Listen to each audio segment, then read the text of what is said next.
unë i lësë qytetarët të Republikës së Kosovës, cilën do parti që e votojnë. Këtë do që votojnë, mos na e mbushin parlamentin me analfabet,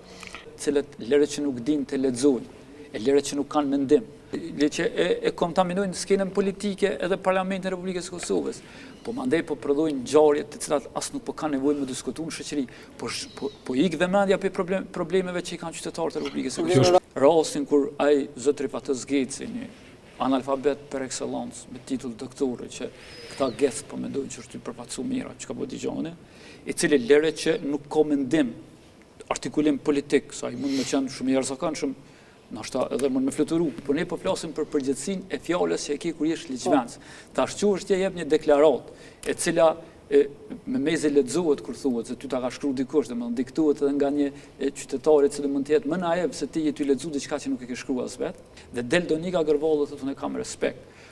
Pastaj del zotri Kurti dhe e prezanton listën e deputetëve dhe me një krenari të jashtëzakonshme për këta 2 individ. Unë nuk mendoj që është problemi tek ta, ata mund të kenë mendimet e tyre dhe ndoshta mund të çojnë agjendat e tyre përpara që me të vërtetë dëshirojnë dënimin e kryeut të QG-s.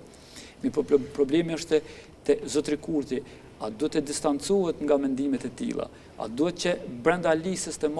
mbojë njerëz të cilët e dëshirojnë një dënim të krerëve të ushtrisë shërbimarë të Kosovës me dëshmitë e fabrikuara, ku tashmë edhe vetë gjykata speciale ka pranuar që janë duke furnizuar nga Prokuroria e Serbisë.